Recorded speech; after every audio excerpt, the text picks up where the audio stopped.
everybody. I know you can't really see me, but it is Wednesday morning.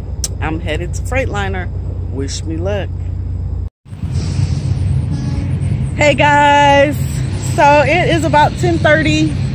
I am back at the terminal. My truck got fixed this morning and I've been here for about 30 minutes. So I think they finished up with my truck at the Freightliner about 10 o'clock. So I wasn't there for too long. But whatever they did to it, he said they did a few computer things or whatever.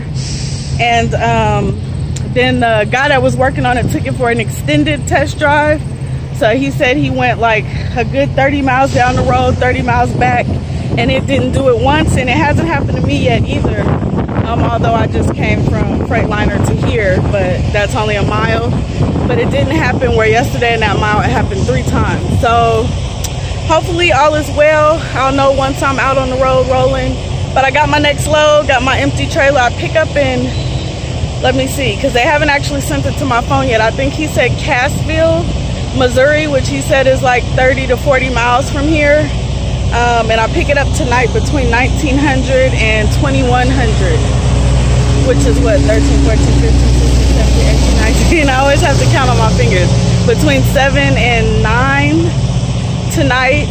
So I'll be here for a couple more hours, just so I don't want to start my clock too early, but pick up my trailer and get a washout and stuff. And I'm taking this to, I don't know what city, he didn't tell me what city, but it goes to Ohio, and it's due Friday morning. And like I said, I don't know what city in Ohio, and I won't really know until they send the load information to my phone and I can actually see everything.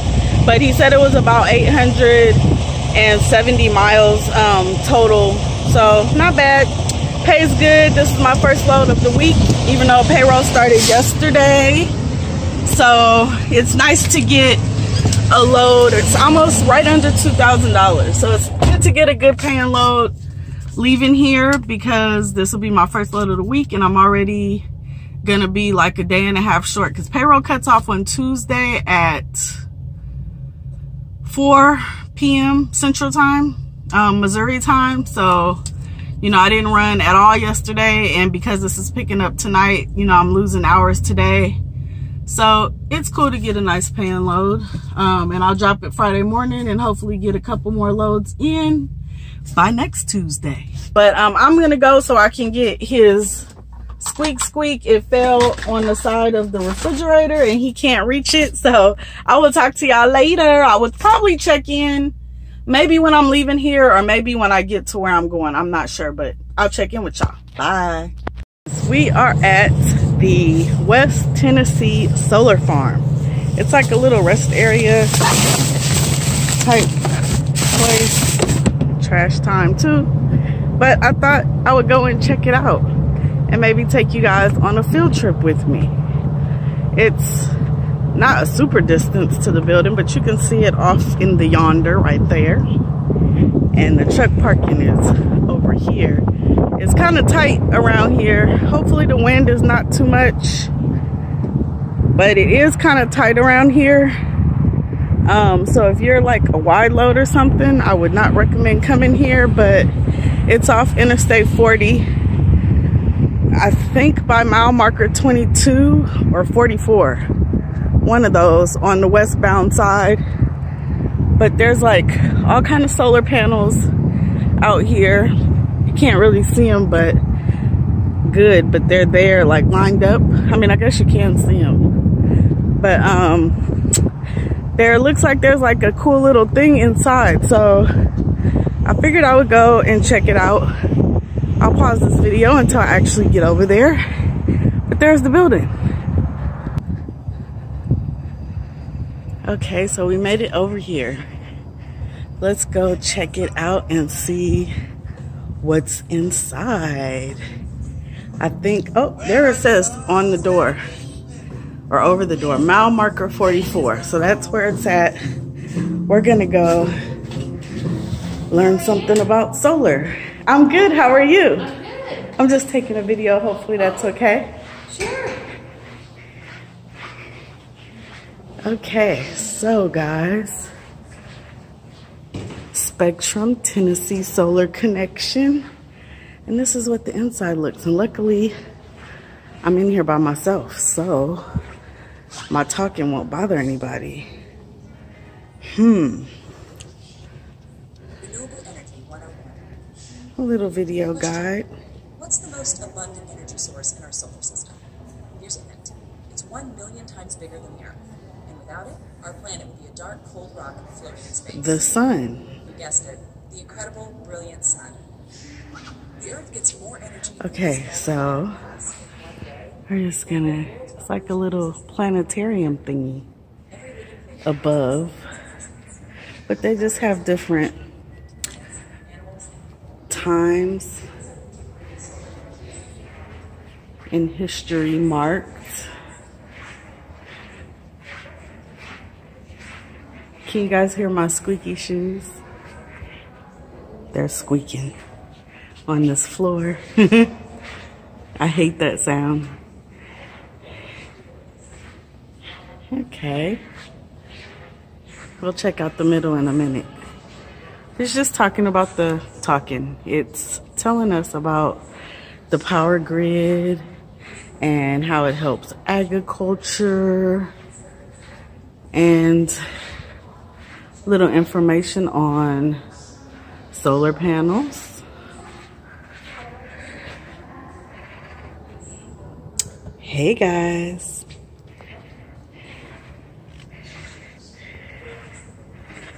So let's go see the middle real quick.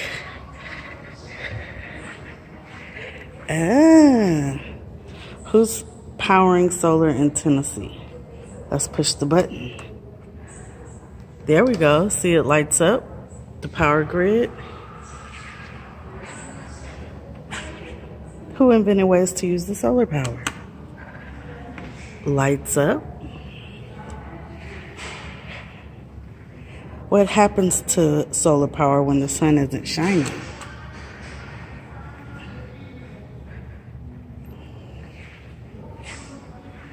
How long will the sun shine? Let's see the answer to that. For a very long time. 5 billion more years.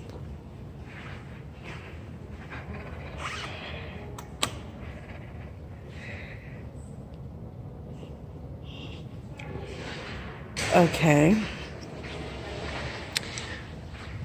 And I'll finish my little walk around.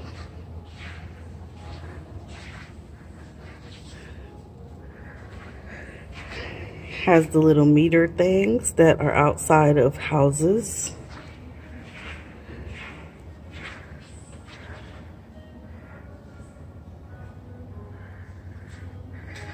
Let's pick one. Okay. Computers. 10 watts. Everything is 10 watts. 50 watts.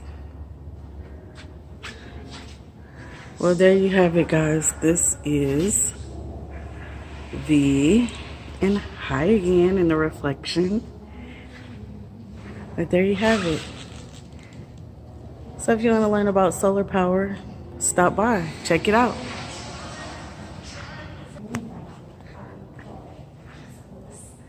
They also have this cool little Tennessee Civil War National Heritage area that kind of has information if you're interested in it. And they have all of these different brochures of different places that you can go to in Tennessee, and like each of them are marked what part of Tennessee the brochures are for. So there's East, there's Middle Tennessee, the West, more middle, and the West again. But it's just different brochures of things that you can do or see in Tennessee. So that was a cool little field trip. Hope you guys liked it. Hey guys, so I think the last time I actually checked in with you guys, I was still in Missouri at the terminal. And I had gotten a load to Wintersville, Ohio, which is right on the edge of Pennsylvania, right next to Pittsburgh, Pennsylvania. So I dropped that load, and I got another load that I picked up already in Northeast Pennsylvania. That's actually the city name, Northeast. And that load is headed to Houston. I've made it to Tennessee so far. The load is due Tuesday morning, early Tuesday morning. And it is Sunday right now. So I have about 600 miles to go. I'll probably do another 300 miles today, stop for the night, and finish up tomorrow. And the place I'm going to does have an overnight parking area, so I will get there tomorrow, park, and might get unloaded earlier than my appointment time, so we'll see about that. But just wanted to check in, say howdy. I am headed back to the truck.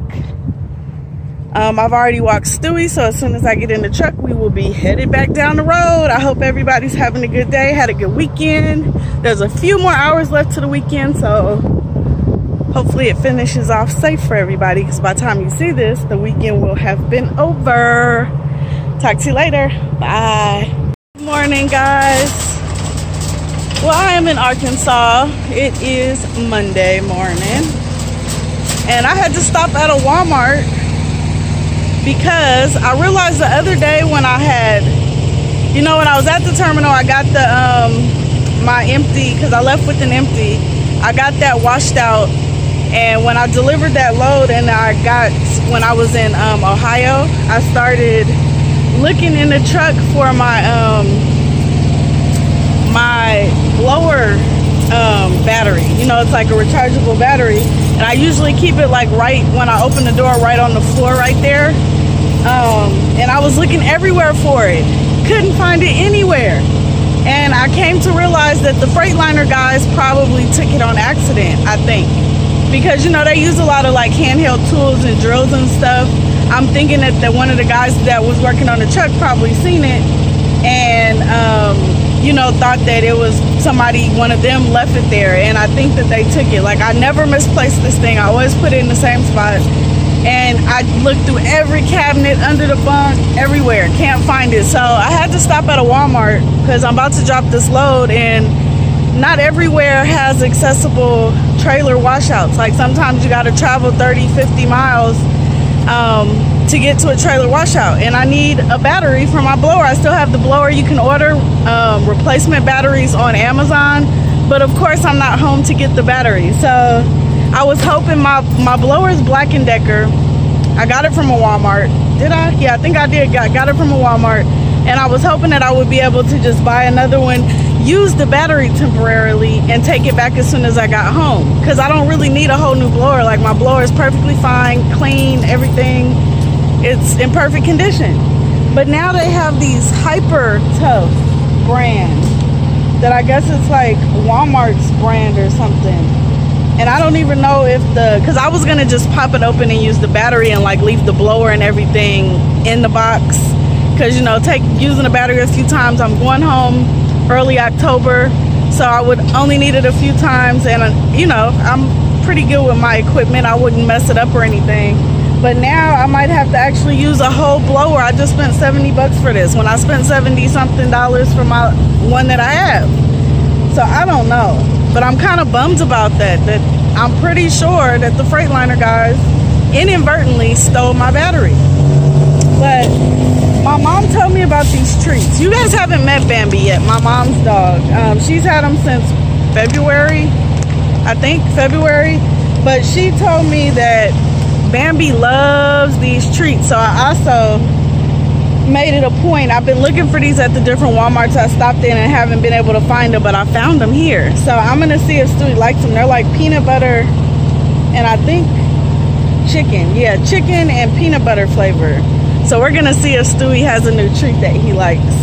But yeah, man, I just wanted to share about my blower battery. I was like, oh my gosh. When I was in Ohio, I was like, where's the battery? I was looking everywhere for it, and then I finally dawned on me, like, I literally leave it sitting right here. And you know, when they're working on your truck, they leave usually leave both sides of the doors open and they're kind of in and out. So one of the guys, I'm pretty sure probably when he was cleaning up, seen that sitting there and was like, oh, one of us left it sitting there, and picked it up thinking it was theirs, because I'm sure mine was Black & Decker. That's a pretty common brand for like people to use that you can get anywhere. So I'm pretty sure that he probably just thought it was one of theirs, because I seen him using a lot of drills for like the little screws and stuff. So that sucks. I wish I would have thought about it, that it was a possibility that it got taken, and like looked for it before I actually left Springfield. Because by the time I was in Ohio, even if I called to ask him like, did you guys take my thing, like what was I gonna do about it? So hopefully this battery in here is interchangeable and I could just use the battery out of it. If not, I guess I bought myself a new blower, because if I have to use the whole thing, I wouldn't really want to return it.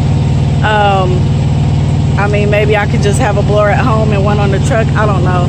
But this one looks a lot bigger, chunkier than my Black & Decker. My Black & Decker one works perfectly. Like, I was so happy with it. But yeah, I'm going to stop rambling. I hope everybody has a great Monday. I have about 300 miles to go until I get to Houston. And I guess I'll check in with you guys when I get there. And that'll probably be the end of this video. Peace. Hey guys, so I made it to Houston.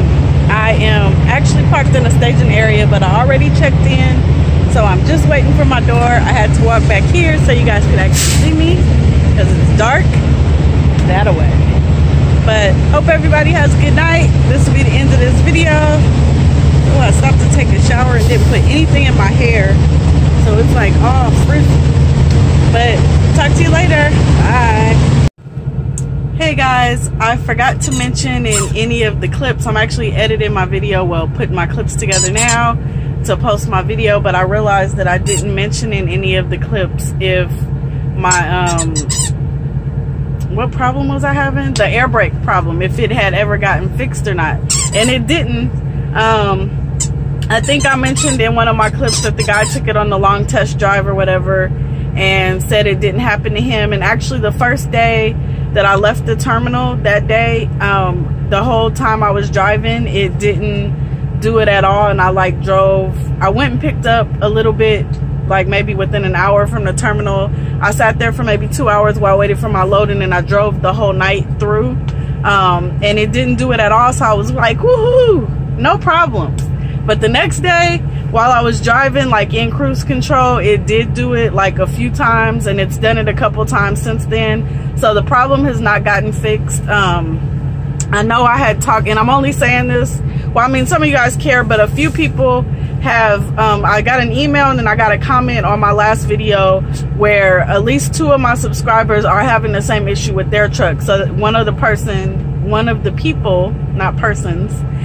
people asked me to update and let, you know, to give an update of how they fixed it. But the problem is I don't know how to fix it because they didn't fix it. But when I dropped my truck off that next day, Stewie wants to play. When I dropped my truck off the next day, I talked to the guy that was like the person that really knew a lot about the air brake issues or whatever. And he had told me that he had seen the problem in a few trucks prior to me bringing it in, and they never really resolved the issue. He said they think it's something software related, but like drivers, just kind of what happened to me, drivers they'll feel like they fixed it and they'll test drive and it won't happen, but then later on down the road the driver will call back and say it's happening again. So they really don't, or at least that guy in that Freightliner, they don't really know like how to fix it yet, but they are pretty sure that it's some kind of software related issue. But so that's the update. Hope that helps somebody, although that's not really helpful. But I will talk to y'all later.